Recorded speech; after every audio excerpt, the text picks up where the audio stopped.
Hello everyone, I'm Camilla Bevington. Thank you so much for watching. So, what are your objectives?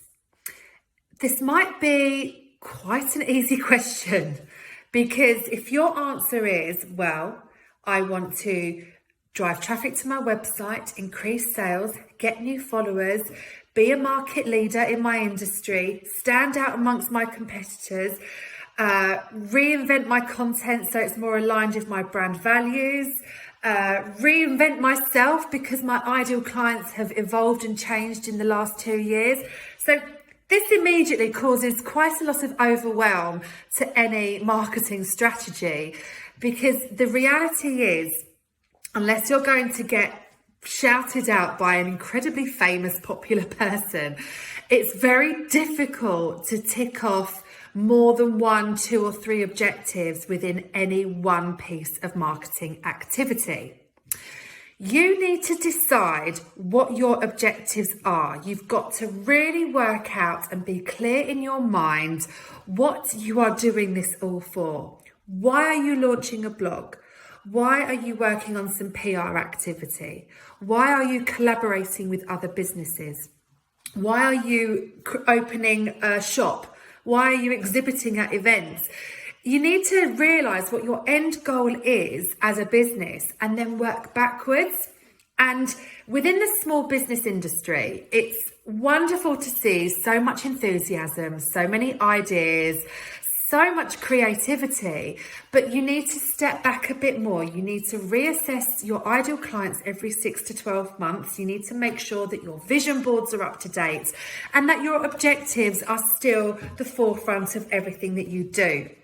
So for example, if you wanted to increase website traffic, then perhaps Instagram might not be the best platform for you to be focusing all of your time. Some of your time, yes, but not all of your time. Instagram isn't clickable from a post. You can't click from an image necessarily.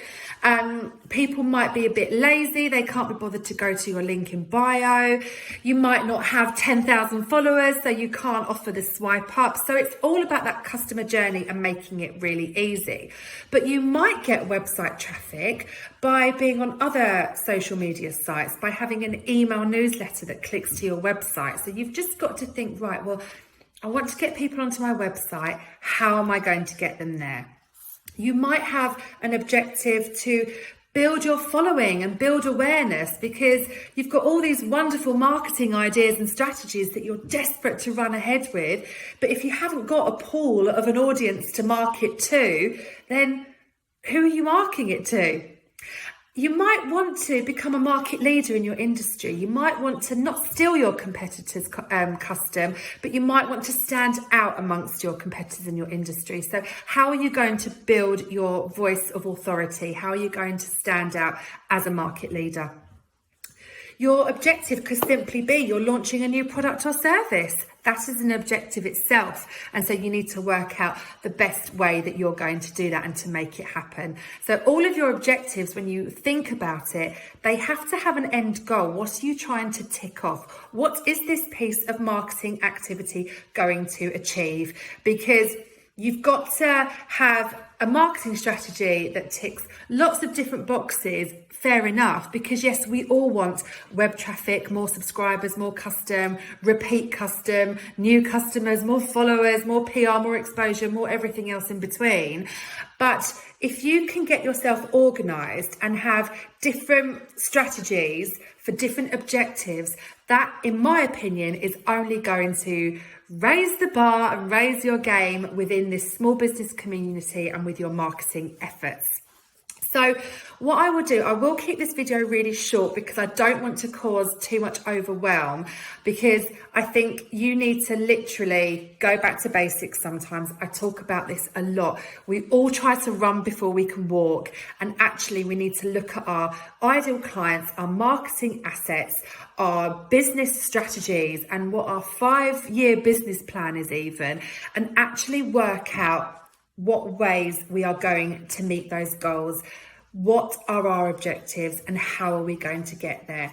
I just feel that if you're doing too many different things without a clear direction, without clear understanding of your ideal clients and your objectives that you're trying to achieve with all of those ideas, that's when the feeling of overwhelm kicks in. We might get a bit of anxiety, the imposter syndrome kicks in. Some people might just stop completely and just think, I can't do this. And my job as a coach, my service to you is just to help you along the way to make sure that your strategies, your ideas, your activity, your focuses are all where you want them to be. It would be wrong of me to encourage you to take part in those ideas and those activities if they're not going to tick the boxes that you really need to tick over here, if that makes sense. So if you've got any questions about objectives, please let me know. There's quite a lot which I will try and dig out some useful links and share in the comments for you. Just to give you a few pointers and a few things to think about, I talk about objectives and ideas and strategies a lot in my Facebook group, so you're welcome to come and find me in there. It's Camilla Bevington. Just search for it on Facebook. And if you want to have a one-to-one just to really crack down your objectives and what ideas and strategies you could be implementing to kind of be aligned with each of those objectives, please let me know, because it's different for everybody in every industry. We're all at different stages of our marketing journeys. Some of us need to revamp and reinvent ourselves. Some of us are just starting out, and some of us are ready to go to the next level. So with these videos, it's just about giving you a few pointers, a few things to think about, but I do suggest getting in touch with a coach like myself or somebody else, whoever, just to kind of help bring it all aligned, really kind of tight and understandable for you, so that you don't get that feeling of overwhelm and you don't really know why you're doing all of this. So get in touch, and yeah, if you've got any comments or questions, please let me know, and yeah, have a great day. Thanks for watching.